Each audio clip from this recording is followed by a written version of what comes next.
The stars looked different from the observation deck of the EDF Horizon. Lieutenant Commander Daniel Morgan stood with his hands clasped behind his back, watching the approach of the alien ships. After decades of scanning the skies and sending signals into the void, humanity had finally received an answer. "They're requesting to board, sir," said Communications Officer Samantha Wright. Her voice betrayed a mix of excitement and nervousness that matched the mood throughout the ship. "Prepare the welcome area," Daniel ordered, "and remind the crew, we represent all of Earth today." The Galactic Concordat delegation arrived in strange, flowing suits that seemed to change color with their movements. High Arbiter Zolvex, their leader, stood nearly 7 feet tall with 4 arms and skin that shimmered like polished copper. "We welcome you in peace," Daniel said, offering the practiced greeting that linguists and diplomats had prepared for this moment. Zolvex tilted his elongated head. "Your species is younger than we expected. How recently did you achieve faster-than-light travel?" 15 Earth years ago, Science Officer Alan Peterson answered. "Though we've been exploring our solar system for over a century." The aliens exchanged glances that Daniel couldn't interpret. One of them whispered something that the translation devices couldn't catch. "Is something wrong?" Daniel asked. "No," Zolvex replied too quickly. "We are simply surprised by your rapid advancement." The tour of the ship proceeded with increasing tension. The aliens seemed disturbed by human laughter, physical contact between crew members, and especially by the ship's weapons systems. "These are purely defensive," Daniel explained as they passed the missile control station. "Of course," Zolvex said. "All weapons are defensive until they are not." During the formal dinner, Samantha tried to ease the tension by asking about Concordat culture. When she mentioned Earth's many nations and different governing systems, the aliens grew visibly agitated. "You mean your species lacks unified control?" one of them asked. "How do you prevent internal wars?" "Sometimes we don't," Samantha admitted with a nervous laugh. "Humanity has a complex history of both conflict and cooperation." The room suddenly went silent. Zolvex's skin darkened to a deep bronze, a change Daniel would later learn indicated extreme alarm. "You find warfare amusing?" Zolvex asked, his voice cold. "No, Samantha began, but was cut off by a sudden shipwide alert. "Commander, we're detecting energy buildup in the alien vessels," called the tactical officer over the comm system. "It's just a routine system check," Daniel said quickly. "Nothing to be concerned about." But Zolvex was already backing away. "You invited us here while preparing your weapons, and your officer laughs about war, the death laugh that in our culture signals intent to eliminate an enemy." "There's been a misunderstanding." Alan Peterson stepped forward, hands raised in a calming gesture. "We truly came in peace." A violent shudder ran through the ship. The lights flickered. "They're firing on us," shouted the tactical officer. "Raise shields," Daniel ordered. "But do not return fire. Repeat, do not return fire." Another hit rocked the ship harder. A support beam collapsed, crushing Alan Peterson beneath it. Blood spread across the floor as crew members rushed to help him. "Get to your escape pod," Daniel told Zolvex, still hoping to salvage the situation. "This is a mistake we can fix." "The mistake was thinking your kind could be reasoned with," Zolvex replied. "The Concordat does not tolerate threats from primitive species." As the alien delegation hurried away, Daniel ordered emergency jump protocols.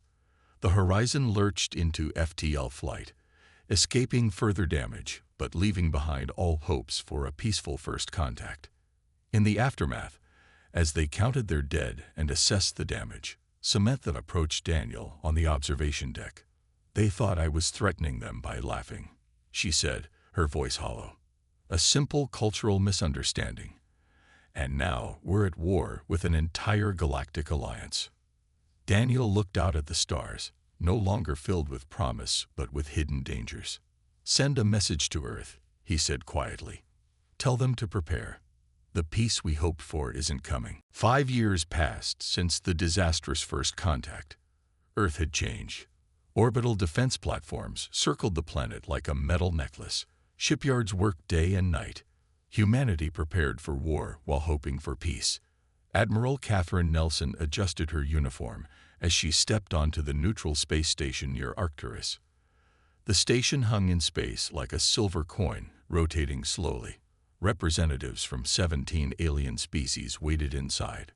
"Remember, we need to stay calm no matter what they say," she told her team. William Carter, the diplomat, nodded. Major Gregory Mitchell, the military strategist, looked less convinced.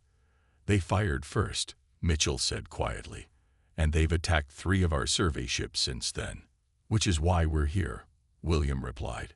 "To stop this before it becomes a full war." The meeting room was large, with a circular table. High Arbiter Zolvex sat opposite the humans. His copper skin seemed duller than in the reports from the first contact. "The Concordat acknowledges the unfortunate misunderstanding during our initial meeting," Zolvex began. His words came through the translator with a slight delay. "We propose terms to avoid further conflict." Catherine nodded. Earth is also eager to find a peaceful solution. For several hours, they discussed technical details, trade routes, communication protocols. The humans were surprised by how reasonable it all seemed. Then came the territorial demands. "The Concordat requires that human expansion be limited to 5 light years from your home system," Zolvex stated. "This is non-negotiable." William Carter leaned forward. "That would cut us off from colonies we've already established. There are thousands of human settlers beyond that boundary. They must return to your core worlds," another alien representative said. "Your rapid expansion threatens established order." "We've barely touched the galaxy compared to your 17 species," Catherine said. "How can we be a threat?" "Your kind develops too quickly," Zolvex explained. "In just 2 centuries, you moved from primitive flight to faster-than-light travel. The Concordat requires predictability." William offered alternatives: technology sharing, trade agreements, cultural exchanges. Each suggestion was dismissed. During a break, Major Mitchell approached Catherine with a datapad. "Admiral, you need to see this." The screen showed Concordat fleet movements. While talking peace, they were positioning ships near Earth's outer colonies. When the meeting resumed, Catherine placed the datapad on the table. "Would you care to explain these fleet movements, High Arbiter?" Zolvex barely glanced at the screen. "Routine patrols, concentrated near our most vulnerable settlements," Mitchell asked. "Your paranoia is typical of your volatile species," Zolvex said, his skin darkening. "This is why the Concordat must contain you." Catherine stood slowly. "Contain. Not make peace with. Not coexist with. That's the real purpose of these talks, isn't it?" "We've managed the galaxy for thousands of years," another alien said. "Species like yours either accept guidance or become problems." "And what happens to problems?" William asked. No one answered. The silence told them everything. Catherine gathered her notes. "This meeting is over. The United Earth government sent us to negotiate peace between equals. That's clearly not what you're offering. Consider your position carefully, Admiral," Zolvex warned. "The Concordat has faced many young, aggressive species. None have successfully resisted." "Then perhaps it's time someone did," Catherine replied. "Humanity wants peace, but not at the cost of freedom. If those are our only choices, you should know this. We've spent our entire history fighting for survival, sometimes against nature, sometimes against each other. We're very good at it." As they left the station, William looked troubled. "They're not going to let this go, are they?" Catherine watched as their shuttle pulled away. The Concordat ships already seemed to be moving with new purpose. "No," she said, "I think we just saw the last chance for peace die. Send a message to Earth. Tell them to prepare for what's coming." 6 months after the failed peace talks, dawn broke over the colony of New Horizon. The settlement sprawled across rolling hills under a purple-tinged sky. 30,000 people called this planet home. Colonel Olivia Martinez stood at the Defense Command Center, reviewing the morning reports. Something felt wrong. The long-range scanners had been showing strange readings for days. "Captain Bennett, increase patrols near the outer farms," she ordered. Joseph Bennett nodded. At 32, he was young for his rank, but New Horizon was a place where people grew up fast. "You really think they're coming?" Admiral Nelson warned all colonies to be ready.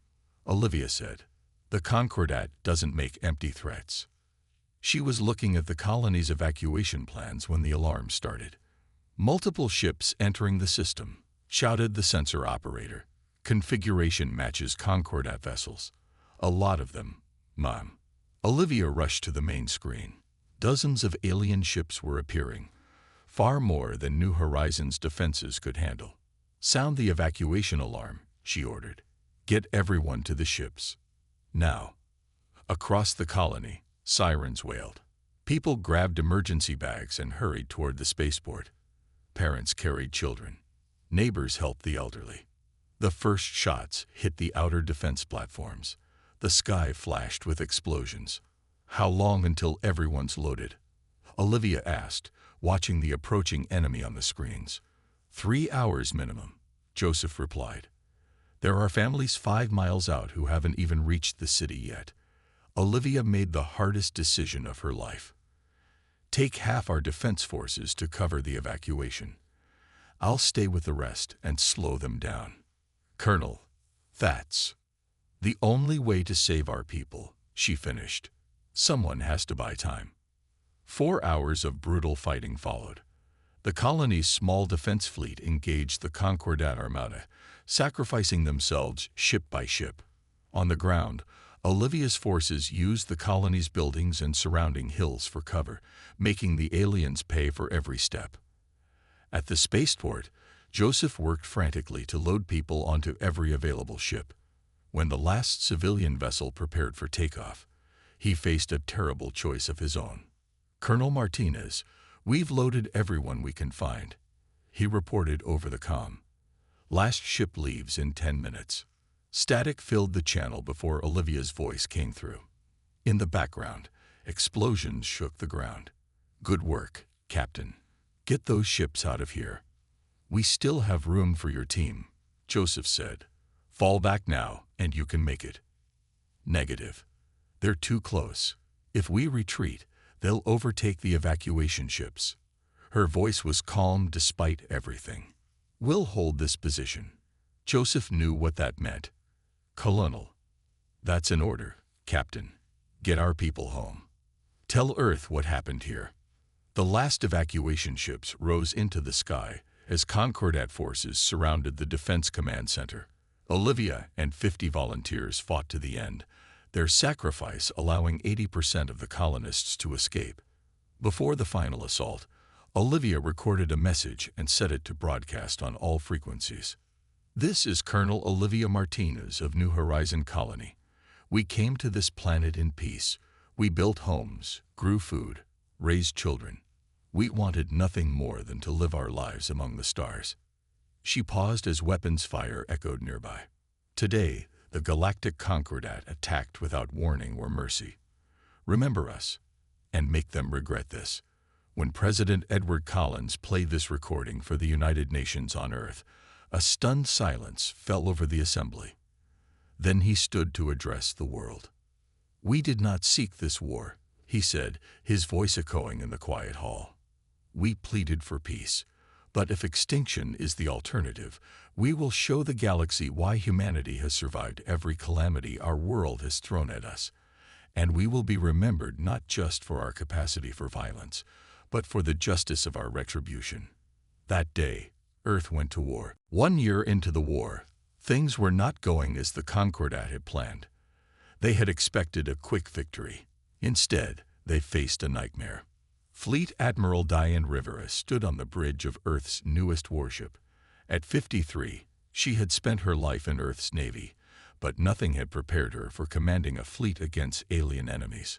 "Status report on the Proxima defense," she called. Her second-in-command stepped forward. The Concordat withdrew after losing 2 cruisers. They didn't expect us to adapt their shield frequencies so quickly. Diane smiled. That was humanity's greatest weapon. Adaptation. While the Concordat fought by the same rules they had used for centuries, humans changed tactics daily. On the other side of the system, Captain Ryan Phillips guided his ship, the EDF Vengeance, toward a damaged Concordat vessel. Unlike the smooth, elegant alien ships, human vessels were becoming increasingly angular and armored, reflecting the harsh lessons of early battles. All hands prepare for boarding action, Ryan announced. Remember the plan. We want their ship intact. The boarding team, covered in heavy armor, cut through the alien hull. Inside, they faced brief resistance before securing the vessel. It was humanity's first capture of an intact Concordat ship. Engineering team, move in, Ryan ordered once the ship was secure. Dr. Henry Lewis led a group of scientists aboard. At 40, Henry had been a researcher at MIT before the war. Now he hunted alien technology with the intensity of a predator. "This is incredible," he muttered, examining the ship's engine room. "Their shield systems are at least a century beyond what we could have developed on our own." Back on Earth, the data from captured ships flowed into research centers. While the Concordat expected humans to use alien technology as is, humanity did something different. They took alien concepts and combined them with human ingenuity. 6 months later, Admiral Rivera revealed humanity's new hybrid ships at the Battle of Proxima Centauri. When the Concordat fleet arrived, they faced vessels unlike any they had seen before. Human AI systems control modified alien shields. Weapons combined Concordat energy technology with human nuclear payloads. The result was devastating. The Concordat lost an entire fleet in a single day, including 3 of their prized dreadnoughts. "They're retreating, Admiral," reported the tactical officer.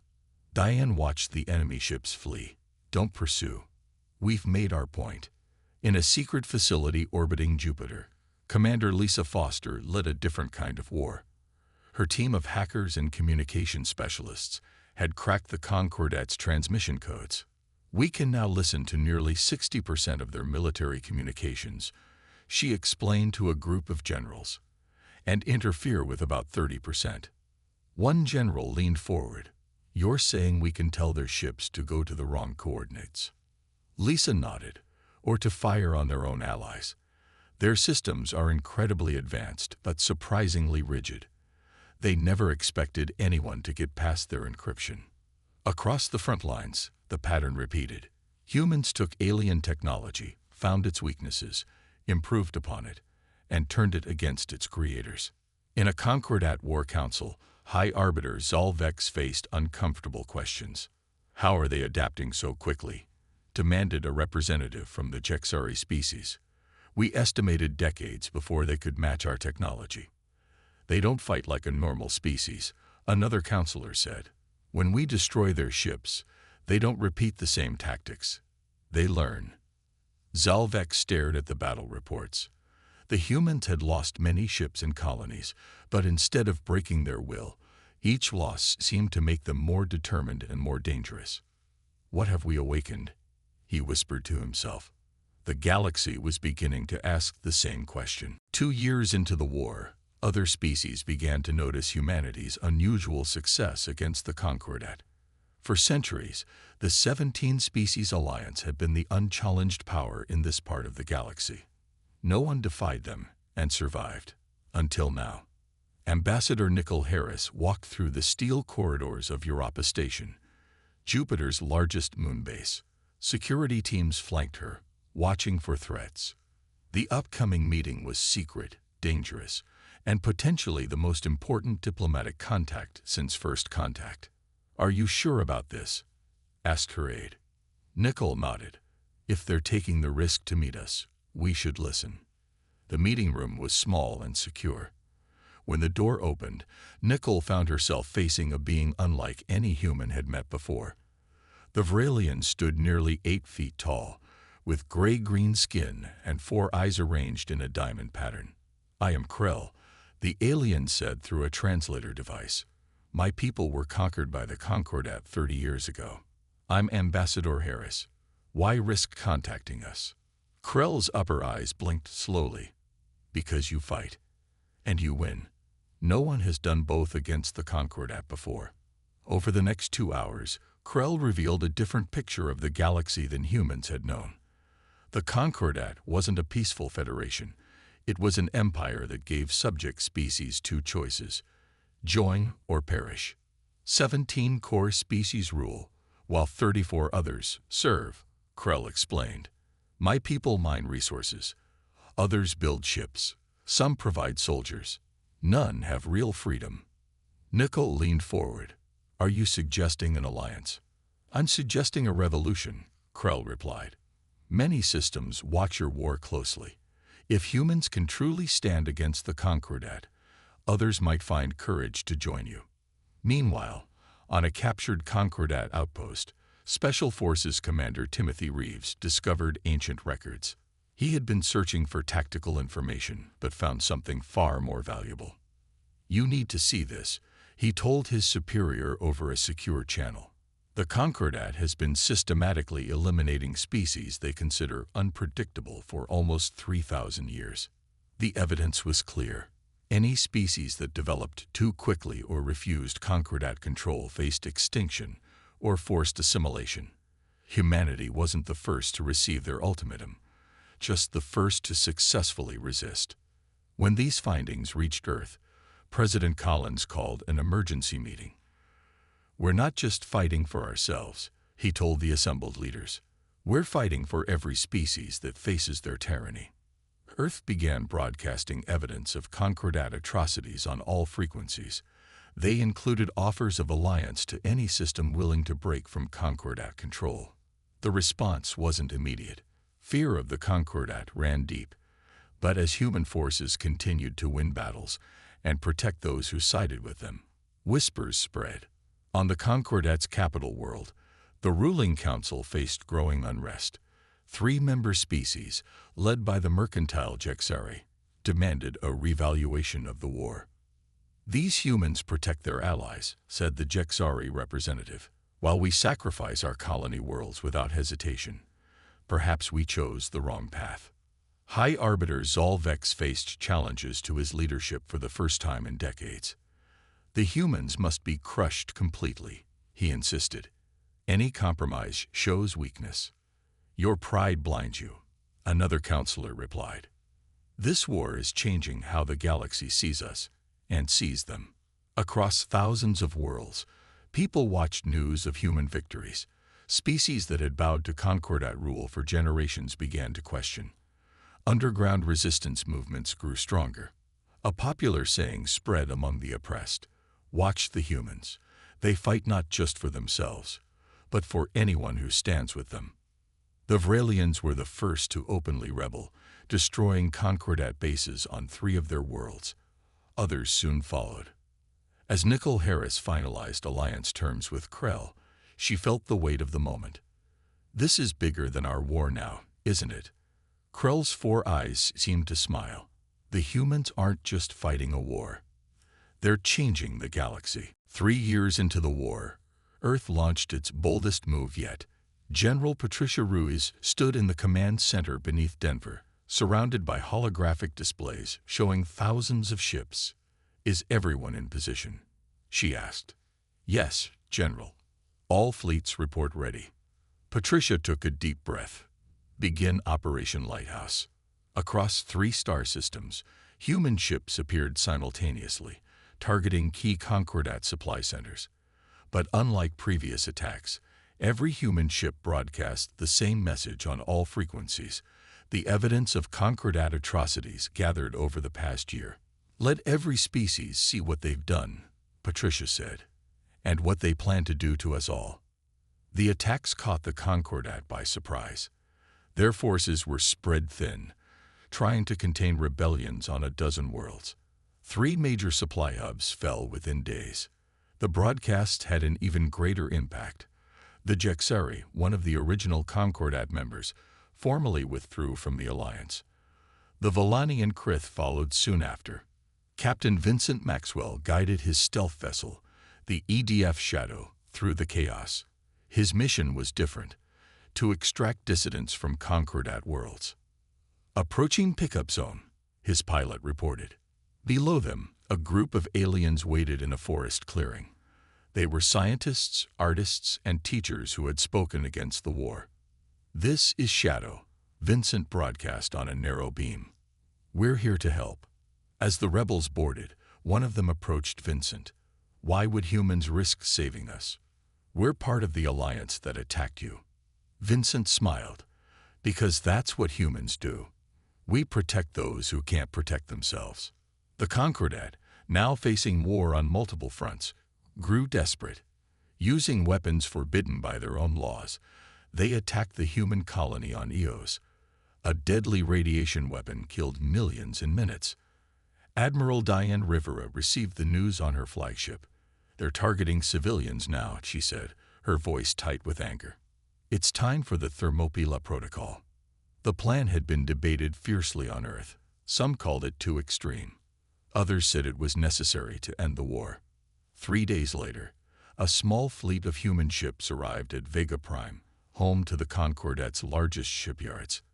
Instead of conventional weapons, they deployed devices developed by Dr. Henry Lewis, gravity manipulators based on captured Concordat technology. "Target the system's outer planets," Diane ordered. "Precise calculations only." The devices activated. Slowly, the orbits of 2 gas giants began to shift. The effect cascaded through the system, creating gravitational chaos. "Send the message," Diane said. On all channels, her voice reached the Concordat forces. "This is Admiral Rivera of Earth. We have altered the orbital mechanics of your system. In 6 hours, the gravitational forces will tear apart your shipyards. We could have targeted your home worlds. We did not. Evacuate now." The demonstration was clear. Humanity possessed the capability to destroy entire star systems, but chose restraint. As the Concordat forces fled the doomed shipyards, the message spread across the galaxy. Humans were powerful enough to destroy their enemies completely, yet they offered mercy instead. On the Concordat capital world, the Council erupted in panic. "They can break apart star systems," one counselor shouted. "We must sue for peace." Zalvex refused. "We cannot show weakness. Your pride has cost us enough," the Jexari representative said. A vote was called. For the first time in 700 years, a High Arbiter was removed from power. His replacement, Arbiter Toleran, sent an emergency communication to Earth. "The Concordat requests immediate armistice talks." When Admiral Rivera received the message, she allowed herself a small smile. "Inform Earth. It seems the galaxy has learned to fear humanity, not for our cruelty, but for our restraint." 5 years after first contact, representatives from Earth and the former Concordat gathered at the newly constructed Unity Station. The massive structure floated at a neutral point between human and alien space, its design combining elements from a dozen different cultures. President Edward Collins led the Earth delegation. Admiral Diane Rivera stood at his side, along with Ambassador Nicol Harris and other heroes of the war. Across the table sat Arbiter Toleran and representatives from both loyal and rebellious Concordat worlds. "We are here to end a war that should never have begun," President Collins said, opening the talks. For 2 weeks, they negotiated. The terms surprised many on both sides. Humanity, despite its victories, did not demand territory or reparations. "We want guarantees, not conquest," Nicol explained during a tense session. "A galaxy where all species can exist without fear." The resulting Treaty of Unity established 4 fundamental principles. First, all sentient species had the right to determine their own future. Second, cultural differences would be respected rather than suppressed. Third, no species could impose technological restrictions on another. Fourth, a new galactic council would replace the Concordat, with equal representation for all members. When the final document was ready, a special ceremony marked the occasion. Dr. Laura Summers stepped forward to speak. She had lost her husband in the initial contact disaster that sparked the war. "We came to the stars hoping for friendship," she said, her voice carrying across the chamber, "and through translators to thousands of worlds. We found conflict instead. We fought not because we desired war, but because we refused extinction." She looked around the room, meeting the eyes of aliens who had once been enemies. "And now we extend our hands again, not from weakness, but from the strength of knowing who we are. Humanity does not seek to rule the galaxy. We seek only to ensure that no species ever again faces the choice between subjugation and annihilation." The treaty was signed. The war that had claimed millions of lives across dozens of worlds was officially over. In the years that followed, humanity took its place among the stars, not as conquerors, but as guardians of a new order. The Galactic Council established its headquarters on Unity Station, with Ambassador Nickel Harris serving as humanity's first representative. On New Horizon, the colony that had suffered the first major attack, a memorial now stood where Colonel Olivia Martinez had made her last stand. Visitors from across the galaxy came to see the names of those who had died and read Martinez's final words. "Remember us." 20 years after the peace treaty, an aging Admiral Rivera walked along a beach on Earth with her young granddaughter. The child pointed at the stars becoming visible in the evening sky. "Grandma, is it true that aliens used to be afraid of humans?" Rivera looked up thoughtfully. "Some still are, in a way. But why? We helped them. Sometimes people fear what they don't understand," Rivera explained. "The Concordat feared our unpredictability. They couldn't control us, so they tried to destroy us. And now," Rivera smiled, "now they understand that same unpredictability makes us good allies. We think differently. We find solutions others miss." The child considered this. "My teacher says there's a special kind of fear in the galaxy now." "Oh, what kind is that?" "The kind that keeps bad people awake at night, while letting good people sleep peacefully." Rivera looked at her granddaughter with surprise and pride. "That's exactly right, and that's the kind of fear worth having." As darkness fell, mother and child walked back toward home, leaving footprints in the sand that would be washed away by morning. Above them, the stars shone with the light of 1,000 worlds now bound together not by force, but by the unexpected legacy of a species that refused to be erased from the galaxy.